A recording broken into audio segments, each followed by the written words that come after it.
Okay, yeah. No, I haven't, actually.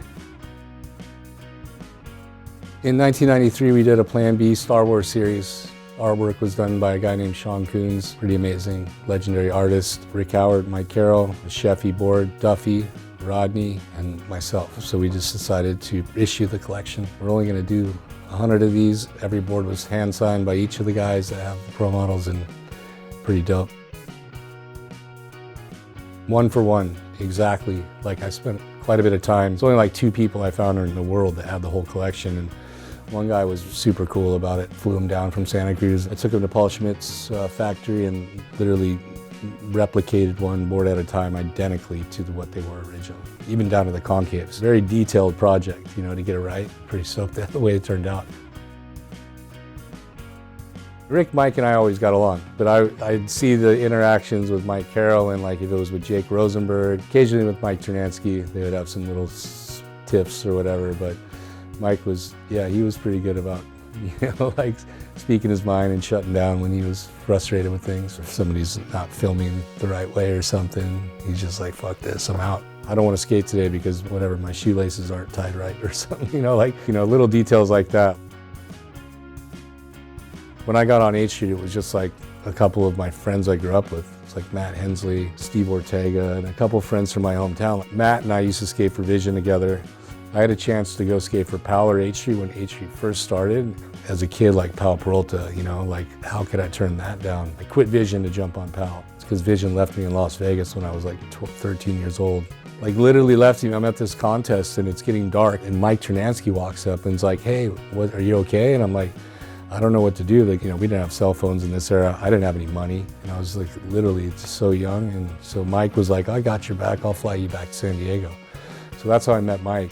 And that's when he started pitching the H Street thing to me, because I was like, fuck Vision, I'm gonna quit. I think I rode for Powell for like a year and a half or maybe 2 years. There was a contest in Houston, Texas called Shut Up and Skate. Back then, winning contests as an amateur is how you turn pro. I need to like win that contest, because felt like I was ready to turn pro. I called Powell because they were promising to send me there, and they were like, you know what, we're not gonna go to that contest. And I'm like, what do you mean? Like, that's a very important thing for me. Can you guys fly me out there? And they were like, sorry, we're gonna boycott it. And I was like, boycott it? What? It's a contest. So out of desperation, I hit up Mike Ternansky. Hensley and all my friends were getting flown out there with Mike. I'm like, hey man, could you help me get to this contest in Houston? And he was like, well, I got you home from Las Vegas, and now you're asking me to fly you to Houston and you won't skate for me? I'll fly you out, but you gotta skate for us. Like, you gotta ride an H Street board in the contest. And I was just like, fuck. Okay, whatever it takes, you know? So I flew out there, and then him and Tony Mag were like, when we get there, we're gonna take you to the hotel room and you gotta call Powell and quit. And I'm like 13, you know, it's just like the gnarliest position to put myself in. They take me right to the hotel room, and then the team manager's name was Todd Hastings. They sat there and like made me call him.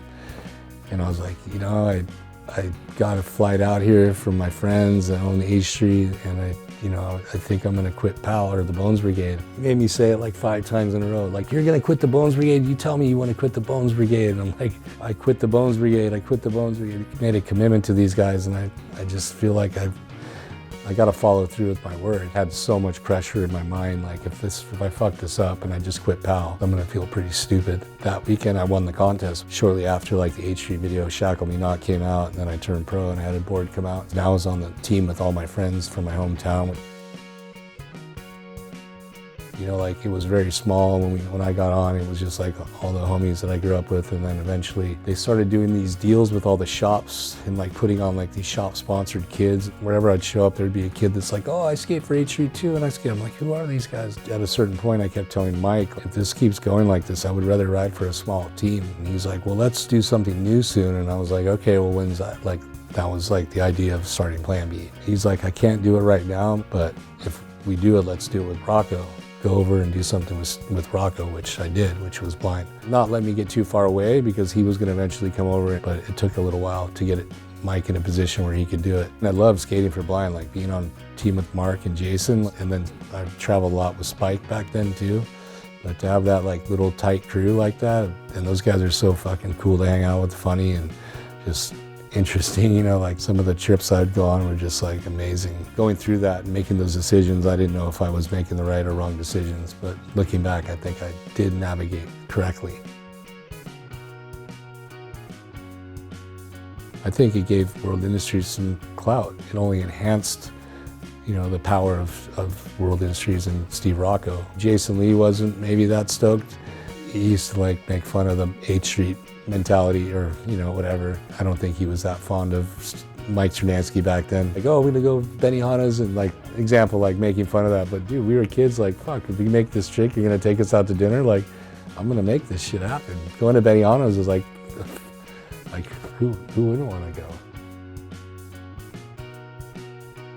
I had footage, yeah. They didn't obviously use it in the video, but I was with those guys all summer in Europe filming, and that's where that Eiffel Tower footage is from. I don't know where it all went, to be honest. Like, I've seen clips here and there, but it was never like formalized into a part.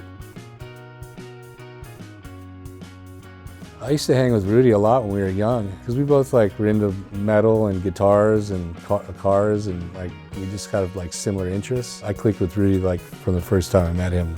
Like we just vibed well. He used to come down to San Diego and stay with me all the time. We'd learn Metallica songs together, and Rudy's fucking dope, man. I remember he was at the like Vancouver contest on a scooter. He had like a wig on. I think it was like a pink wig or something, and he was chasing like Rick McCrank around on the scooter in the middle of his contest run.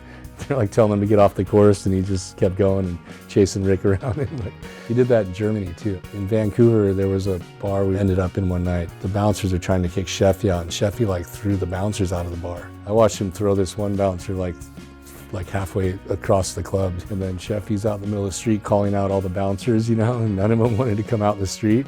And then he kicks over like a whole row of motorcycles, and like it's still out in the street like, come on. And these guys just nothing to do with Sean. Yeah, Sheffey was on a pretty good one for a while. I see him all the time, and he's so on point these days. He's been sober for 13 years now. He skates every day. When I met him, he was just the nicest, humblest, like gentle giant, you know, and then he went through a phase where he was like the scary giant, and then now he's back to the gentle giant. So we like Sheffey like that.